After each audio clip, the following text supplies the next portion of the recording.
explaining particle release, or as many people who read the manga will note, as Jinton from Naruto, from Swagkage.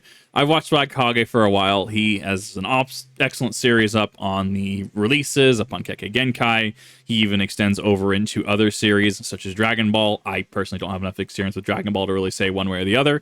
That being said, if you are looking for kind of a breakdown and overview, like, hey, I kind of know about Naruto, I kind of know what's going on, or hey, I know a lot about, I'm kind of curious what other people are discussing in terms of, techniques, that kind of thing, Swagkage's got you covered, and I'm a little shocked that he hasn't surpassed 2 million subs. I want to do what I can in what circles I float in to try to signal boost him a little bit more. But alas, all right, what's poppin', everybody? Swagkage here, and today we're going to be talking about what is, without a doubt, one of my personal favorite natures in the entire Naruto-verse. Dust Release Particle Style, or Jinton, whichever you want to call it, is a nature release Kekkei Touta, which is sort of like an advanced form of Kekkei Genkai. As a Kekkei Touta are very strange, and we actually have confirmation canonically that another stage above it exists, a Kekkei Moura.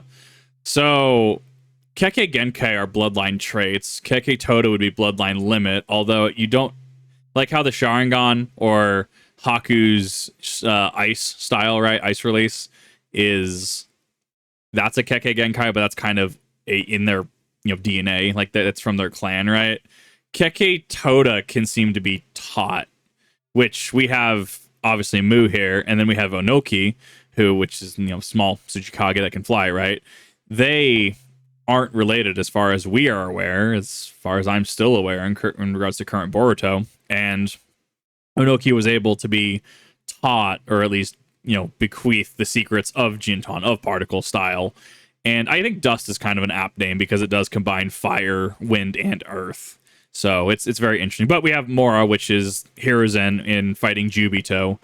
Got confirmation that the orbs are more than a Kekkei Touta, or even more than a Kekkei Moura. But alas, we've never seen a Kekkei Moura, so that's an interesting lore drop that I'll never have fulfilled. Kekkei Touta. Jinton is composed of 3 basic natures instead of 2, those being wind, earth, and fire. With it, a person can manipulate molecules and, by extension, do pretty much anything. Oh, okay, that might be a bit of a stretch. Really. Despite how cool and complex Dust Release sounds on paper, it's actually deceptively simple. Only 2 Jinton techniques have ever been displayed to the audience. I'm not kidding. One of them is a cube that tears apart anything trapped inside of it at the molecular level, and the other one is a pillar that also tears apart everything inside at the molecular level. The way that it seemed to function to me was that the shapes, if you will, whether you're playing Minecraft like Onoki or whether you're playing, Cylinder Smasher, right, is that it showcases the area that it will affect, and then it will fill in that area with superheated, with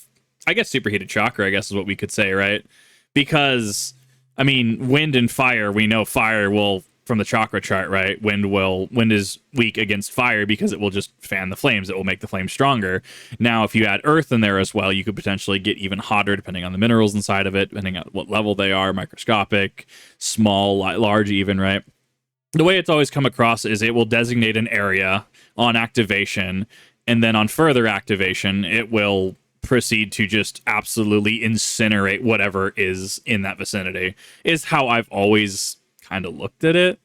I'm not sure if there's a data book or something that goes into a little bit more detail than that, but yes, it is. It tears it apart at the molecular level, which has been a thing that has been showcased. So, yeah, there's not a whole lot to Jinton. It just involves disintegrating people. I guess you can disintegrate objects with it too, but, well, there's not a whole lot of reason to do that when there are other jutsu that you could use that fall under fire release, earth release, or wind release that also don't take up nearly as much chakra and will still manage to accomplish the same thing. See, Jinton techniques take quite a bit of chakra to use, and it also takes a good bit of time to form them. So, while Jinton techniques are really powerful, they're a bit situational, and using them in battle calls for the right timing and circumstances. Now, I guess you could say that about every ability in Naruto, but it's definitely true with the entire nature here. I'm pretty sure everybody's in agreement here that it'd be pretty dumb if Inoki could spam a blast of chakra that could dismantle things at the atomic level, so yeah. Good thing that the... to be fair, the war arc in Shippuden kind of happened, and the war arc happening, chakra kind of went out the window there for a little bit for, obviously, plot contrivance, right? Or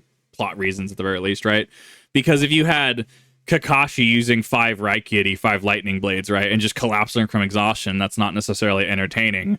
Now, Kakashi v Zabuza, and Kakashi's using his lightning cable, followed by a bait and switch using the lightning cable as a feint, and then coming from the air with with another lightning blade, and then Zabuza blocking that with a sword, and then maybe using his Kakashi coming up from the ground and using a Raikiri from the ground, right? That's more epic, right? The war arc definitely had a lot of interesting interactions in regards to chakra, or the seeming lack thereof. These restrictions are here. Another thing that I'm pretty grateful for is that there aren't a whole lot of people running around with dust release, as only 2 characters have been shown with the ability to use it in the manga. The second Tsuchikage Mu and his student, the third Tsuchikage Onoki. No other characters have gotten access to it in filler either, so it's pretty safe to say that dust release is very rare. However, there's a possibility that it might not be genetic, as Mu and Onoki are not related, like, whatsoever, at least as far as I'm aware anyway. And Onoki also says something along the lines of, Mu passed the secrets of dust release on to me. So see, that comes down to, like, Dark Souls 1, Nito is the first of the dead. What does that mean? Was he the first to die? Is he the first of the dead? The leader of the dead? Is he the... What are we talking about here? This is a somewhat ambiguous title that Nito has. So, depending on... I guess this could also come down to not only the kanji used. I'd have to see the actual Japanese scanlations of it, right? And go from there. But, like, I mean, depending on the intent, the kanji, and just depending on context as well, right? I mean, you know, it's something like... your parents passed down your eye color, or or did your parents pass down your car, right? These have 2 completely different meanings. Yes, someone passed down something to you, but is it something that was genetically inherent? Was it something that was not genetically inherent? Was it something that one earned and then bequeathed unto another? I mean, that's just analysis at that point, and I don't think we'll ever really get an answer. At least I don't think we will.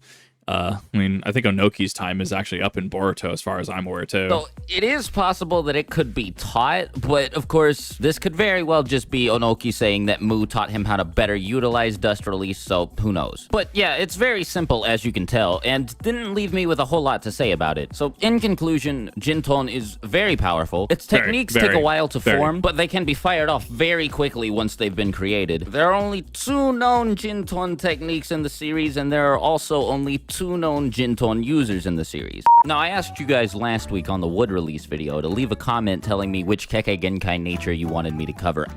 So, I guess segueing back to dust release particle style really quick. I mean, that's at least the current application that we have of it.